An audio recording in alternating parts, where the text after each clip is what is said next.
दोस्तों, कैसे हैं आप सब। आई होप आप सब अच्छे होंगे। मैं कुमकुम स्वागत करती हूं आपके अपने यूट्यूब चैनल ज्ञान की गंगा में, जहां पर हम आपके लिए लेकर आते हैं मोटिवेशनल स्टोरीज। और आज की कहानी तो आपको जरूर सुननी चाहिए। ऐसी है आज की धमाकेदार कहानी। और आज की कहानी है भाद्रपद मास की पूर्णिमा यानी कि जलदान की पूर्णिमा का क्या महत्व है, इसके बारे में आज हम बात करेंगे। तो भाद्रपद पूर्णिमा के दिन स्नान दान करने के साथ इस व्रत कथा का पाठ करना भी आवश्यक होता है। इससे शुभ फलों की प्राप्ति होती है। हिंदू धर्म के अनुसार साल में कुल 12 पूर्णिमाएं पड़ती हैं और हर एक पूर्णिमा का अपना अपना महत्व है। ऐसे ही भाद्रपद मास में पड़ने वाली पूर्णिमा यानी जलदान पूर्णिमा का भी विशेष महत्व है। इस दिन उमा महेश्वर व्रत भी रखा जाता है। इसके अलावा इस दिन स्नान दान के साथ माँ लक्ष्मी की पूजा करने का भी विधान होता है। मान्यता है कि इस दिन माँ पार्वती शिव जी के साथ भगवान विष्णु की पूजा करने के साथ चंद्रोदय के समय चंद्रमा को अर्घ देने से व्यक्ति को हर एक दुख दर्द से निजात मिल जाती है और समृद्धि की प्राप्ति होती है। इसके साथ ही इस दिन उमा महेश्वर व्रत का व्रत रखना चाहिए। इस दिन माता पार्वती और महेश्वर भगवान शिव जी की पूजा करने का भी विधान माना जाता है।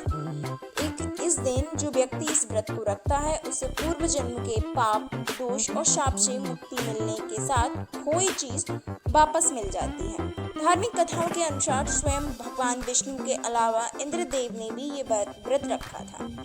इस दिन विधिवत पूजा करने के साथ साथ इस व्रत कथा का पाठ अवश्य करना चाहिए। इससे शुभ फलों की प्राप्ति होती है। आइए जानते हैं कि भाद्रपद पूर्णिमा की व्रत कथा क्या है।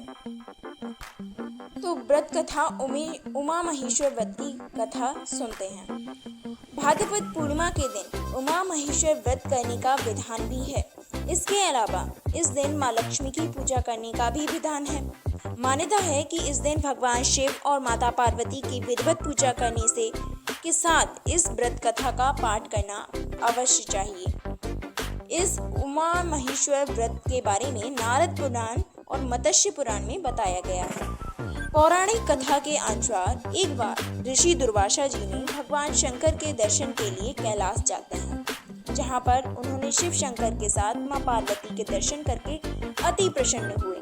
इसके साथ ही भगवान शिव ने एक पुष्प ऋषि को दिया, जिसे दुर्वासा जी ने बड़े ही प्रेम के साथ स्वीकार कर लिया। शिव शंकर और पार्वती के दर्शन करने के बाद कैलाश से वह निकल गए। फिर रास्ते में उनका मन विष्णु जी से मिलने के लिए हुआ। ऐसे में उन्होंने अपना रुख श्री हरि से मिलने के लिए विष्णु लोक के लिए कर लिया। ऐसे में रास्ते में उन्हें इंद्रदेव मिल गए। वह इंद्र को देखकर काफी प्रसन्न हुए और उन्हें शिव जी द्वारा भेंट किए हुए पुष्प दिया। लेकिन इंद्रदेव हमेशा अपने पद के कारण अहंकार में रहते हैं। ऐसे में उन्होंने वह पुष्प अपने हाथी ऐरावत को पहना दिया। ऐसा देखकर दुर्वासा ऋषि को काफी क्रोध आया। दुर्वासा ऋषि ने क्रोधित होकर इंद्र से कहा कि तुमने महादेव शिव शंकर जी का अपमान किया है। मेरे द्वारा दिए गए पुष्प को तुमने स्वयं ग्रहण ना करके ऐरावत को पहना दिया।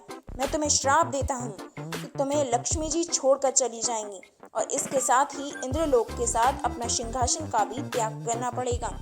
ये सुनकर इंद्र घबरा गए और शासन जाने का डर सताने लगा।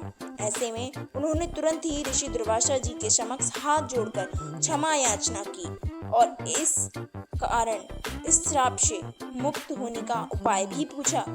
इंद्र की विनय सुनकर दुर्वासा जी शांत हुए और क्रोध शांत होने पर ऋषि दुर्वासा जी ने इंद्र को बताया कि उसे उमा महेश्वर व्रत करना पड़ेगा। इसके बाद ही शिव और माता पार्वती के आशीर्वाद से ही तुम्हें दोबारा सिंहासन मिलेगा।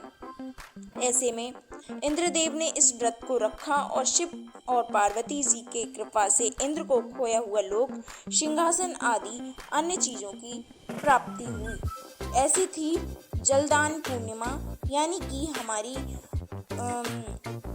भाद्रपद पूर्णिमा की ये कहानी। तो दोस्तों, कैसी लगी आपको कहानी?